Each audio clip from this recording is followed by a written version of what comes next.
forward to your questions. Gentleman yields back, and so now I'll begin the questioning portion of the hearing. Before we do, I'd like to enter into the record an article here about the need for domestically sourced enriched uranium and get away from Russia. So without objection, so ordered. So electricity prices in the nation are 52% higher over the last 2 years than they were for the last 4 years, or the only 4 years under the last administration. And for the record, I'll reiterate that you've increased the budget for the Office of Energy Efficiency and Renewable Energy by $366 million, while also cutting $238 million to nuclear energy. We'll get back to nuclear in a minute, but I wonder why cut nuclear power investments by that amount. The PJM interconnection, the nation's largest grid operator, issued a dire warning earlier this year regarding the premature retirement of dispatchable generation. This report noted that at the current pace of retirements, the grid operator will potentially face a significant generation capacity shortfall by 2030. PJM noted numerous policies directly impacting these premature generation retirements, including multiple EPA regulations, and we just saw another one today, state rush to green policies, and private sector ESG commitments. Massive tax credits and subsidies are unreliable. Wind and solar are contributing to this problem as well.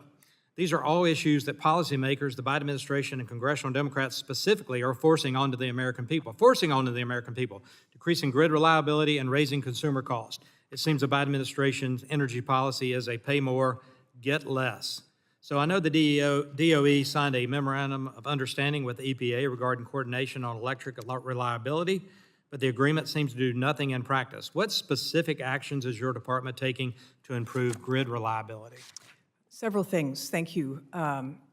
One is we are making sure that we have enough transmission to ensure that the grid is able to take on the additional resources that we want to see continue to be deployed, including clean energy. That includes nuclear, that includes hydroelectric, that includes geothermal, that includes solar, that includes wind, and that includes battery storage. How about some specifics? Those are all general topics, and we could agree with that, but how about some specifics that you're doing?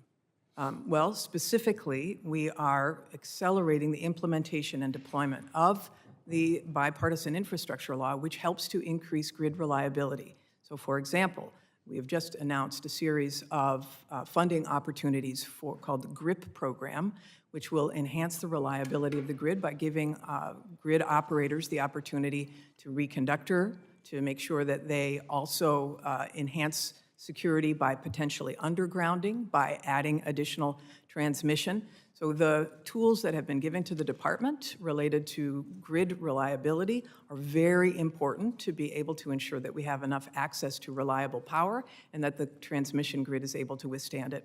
So we're going to need transmission line permitting reform. We also need gas pipeline permitting reform. In my statement, I referenced the concerning lack of natural gas pipeline capacity and its effects on energy reliability, especially dispatchable energy. This committee adopted reforms to the interstate natural gas pipeline permitting process, which ultimately passed the House bipartisanly. The reliability of our electricity system is closely interconnected with the interstate natural gas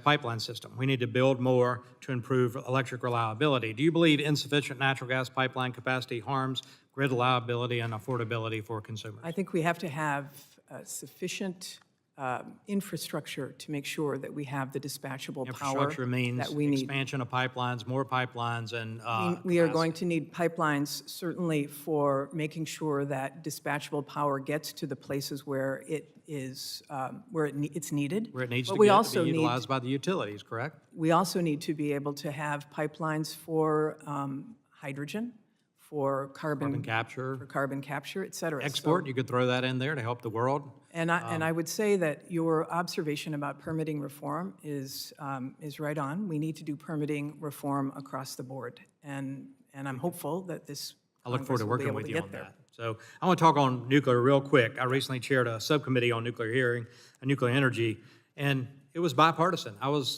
pleased by that.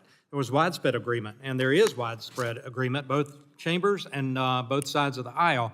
It's been over 2 years, and the DOE still hasn't complied with the congressional directions to stand up an advanced nuclear fuel, or HALEU, program. Is that reflective of DOE or administrative policies, and why we have this delay?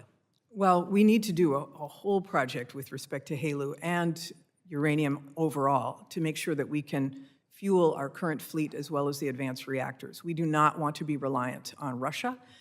We have stood up started to set up a uranium reserve. We have asked for, and we will be issuing a funding opportunity announcement for Time's uranium. expiring. Let me just ask you this. Why cut nuclear energy funding by $238 million? Because that funding had been used to fund the Advanced Reactor Demonstration Program, and that is now funded over at through the Bipartisan Infrastructure Law, and so it would have been duplicative. So it's something that the Office of Nuclear Energy actually supported because we didn't need that funding at this moment.